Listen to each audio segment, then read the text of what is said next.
what I've definitely learned over the last few years is that life is a really strange thing. Just when you think you've got it mapped out, all of a sudden it throws you this massive curveball. And sometimes, as I'm told many times, the thing about a curveball is it teaches you to catch. And if you catch, you can throw it straight back. Sometimes you drop the ball, but it's about how you pick it up that matters. My curveball definitely came when I thought I'd got it sussed. I thought it was mapped out. I knew what I was doing. Everything was fine. I'd got a good job. I'd got a nice car, got a nice house. I was spending what I was earning. I was actually driving what I was earning at the time, but same thing really. Everything was on track for the way I thought it could be. But then that clearly wasn't how it was meant to be. My curveball, as you've heard, came in November 2008 when I was admitted to Walsgrave Hospital with chronic back pain. They found an 11.5 centimetre tumour wedged between my spine, kidney and bowel, which due to where it was inoperable. Now at the time I wasn't too fazed by this 11.5 centimetre tumour due to the fact that I was on 300 milligrams of morphine at the time, and they've just sat me down and told me that they're not removing my testicles. For me, that was quite a moment, and the fact that I had an 11.5 centimetre tumour was kind of irrelevant, and I wandered back to my bed. There's certain things that you can't control, and that was one of them. As the doctor told me, there's no Haynes manual for this kind of thing. We've just got to do what we've got to do, and you've just got to trust him in what he's doing. By Christmas, I was neutropenic. Neutropenic is where your red blood cell count is so low that you are basically allergic to fresh air. By February 2009, I dropped from 14 stone to 6 and lost the ability to walk. 2 weeks later, I woke up in intensive care. I had 45 stitches in my stomach. My bowel had been brought out onto the surface. I had 2 tubes in my left-hand side. I had 2 tubes on my right-hand side. There were 4 tubes in my chest. There were 3 under my arm. There were 2 cannulas in each arm. There was 1 at my nose. There was 1 in my throat. And there was a particularly memorable one somewhere else. That was pretty much, for me, as bad as it probably could have got. And actually, this, for me, was the worst thing that had ever happened to me. But 8 years on, it was actually the best thing that ever happened to me. It's strange, and I try and use a slightly different context, and I probably say these words more towards the end of a speaking. But cancer was the best thing that ever happened to me. It's a horrible disease. There's over 2 million people living with cancer at the moment. Anybody born after 1968 stands just a 1 in 2 chance of being diagnosed with cancer. But the fact of the matter is, it changed my life completely. What it also did, and what I do now, is fight against cancer. It's quite strange that the best thing that ever happened to me is now something that I fight against on a daily basis. And I talk about quite often, and every penny I raise is in the fight to try and beat this thing. But it taught me so much. If I hadn't have gone through that, I wouldn't have worked with the people that I work with. I wouldn't have been associated with the brands that I have. I would not have taken on the challenges that I have done. I would not have understood and believed that actually we're truly capable of achieving anything that we want. We're amazing. I'm no different to any single one of you sat here. I'm no different to any audience that I spoke to over the last 4, 5, 6, 7, 8 years. We're all exactly the same. We're all built exactly the same way. We've all got the same bits. There are a few of us out there that have got bits missing, but we're all the same. We've all got the same brain. We've all got the same heart. We can all achieve the same things. And that was what I came out of this with, that belief, which was why less than a year after coming out of hospital, I decided to ride across America. I wanted to give something back to the people that had been there and helped me, but I also wanted to celebrate the fact that actually I'd beat this thing. There was also a part of me that didn't want to go back to work yet.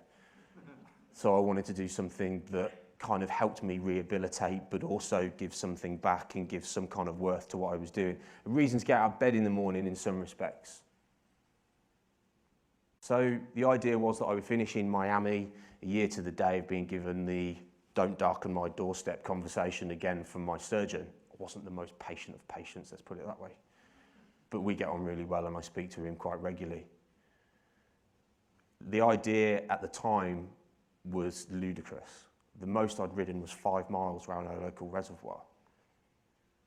Just a few weeks after that ride, I'm in seeing Annie, talking about what I'm going to do. People are telling me that I can't do it. I'm saying I can do it. 5 miles led to 10 miles. 10 miles led to 20 miles. Next thing I'm doing a 60-mile sportive. Then I'm doing a 90-mile sportive. Then I'm riding from John O'Groats to Land's End doing 90 miles a day. Then I'm over in America doing 130 miles a day. I celebrated my 30th birthday in Austin, Texas, which was the 4th of July. I found out later the party wasn't for me.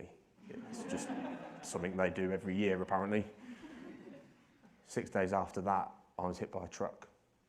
70 miles an hour from behind, it put me 120 feet down the road. It broke 3 of my ribs, it smashed up my elbow, and it took all the skin off my legs. It took most of the skin off my hands, and actually, strangely, if you watched it on YouTube now, it'd probably be quite funny to see me trying to hold on to the road as I'm sliding down it. I spent 3 days in hospital, came home, but I was determined that actually being in a situation that I was in then was far, far, far better than what I'd been in before. It's a chance to maybe come back and do this again, to have another crack at this. I wanted to go back and finish what I'd started, but then after a short period of time I realised that actually if I went back and finished what I'd started, I still wouldn't have actually ridden across America. So I went back to LA 6 months after the accident, and I rode from LA to Miami in 24 days instead of 34 days, which had been originally planned. I rode 147 miles a day, and it was 3,473 miles, and I averaged 21 miles an hour, 18 months after coming out of hospital. 18 months after being given, not that you're clear, but you're in remission. After that, there was this really lost feeling, but there was no reason for this lost feeling. Everything I could have really wanted, bar the money and everything else, was coming together. My now suffering wife, Louise, told me that she was pregnant. I didn't really know how to deal with that at the time, but because I'd put this idea of having children out of my head completely, I was told there was more chance of the moon hitting Earth than me ever being able to have children. And now I'm being told halfway across America, interestingly, whilst I'm sat there talking to the guy that was the first person on the scene of the accident, I'm also getting a phone call to tell me that my girlfriend's pregnant. Shortly after returning from there, I kind of spiraled into a bit of a dark place. There'd been this whole hype around the event and everything that I was doing that I'd kind of lost focus on reality. I lost focus on actually what had happened and what had gone on. So I picked myself up and I went out on my bike. And all of a sudden it started to make sense. I rode across Mexico. I rode across France. I went training with the Tour de France winner, which was amazing, over in Mallorca. I went to the French Alps. I came back from the French Alps and I was diagnosed with a second tumour. I was told they'd found another tumour. But again, I'm sitting there thinking, actually, this can't be as bad as it was first time round. The first tumour was the size of a grapefruit. This one's the size of a ping pong ball. You've got two choices, really, when you hear those words, in my personal view. You can either say, I've got cancer, that's it, game over. Or you can say, no, this isn't game over. Because the thing is, once that thing gets inside your head, once anything gets inside your head, it's already won. So I still did the London to Paris over 3 days, and I finished in the top 20 out of 300 riders. I still did the ITU World Champs. I still did the Great Swim Series. I still went out to Annecy, much to the despair of Louise. In September, we started a race on the Thursday. I raced Thursday, Friday, Saturday. I flew home on the Sunday. I went in to have the tumour removed on the Monday morning. I started chemotherapy 2 weeks later. And 2 weeks after that, this little guy turned up. He's just, he's another reason why I do what I do. Because I don't want people, and I especially don't want him, believing that he can't achieve anything that he wants and that he can't be anybody that he wants to be. He's amazing. But so are you. So is everybody else. We all have this unique ability. And he's part of the reason why I continually push on. He's the reason why I get out of bed some mornings. He was the reason that stopped my bed from becoming this place that I could escape to and deal with depression and the dark days. Because actually that dark day would land, yet he'd walk in and stand next to the bed. Morning, Daddy. How can you not respond to that? And hearing his voice when I'm away makes me want to get home, but some mornings he makes me want to go out as well. But that's the beauty of it, really. He's my little boy. He's a new beginning.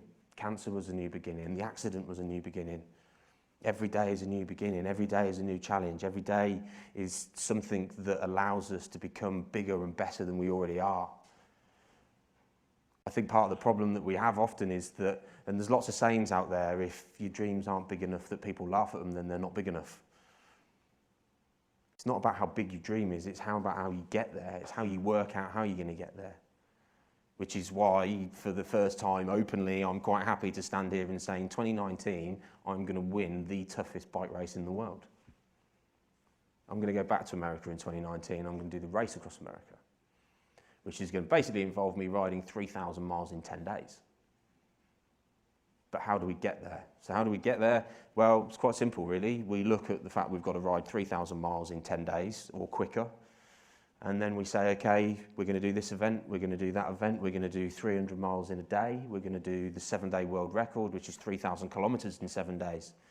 We're going to do Portugal north to south, which is 460 miles in 24 hours.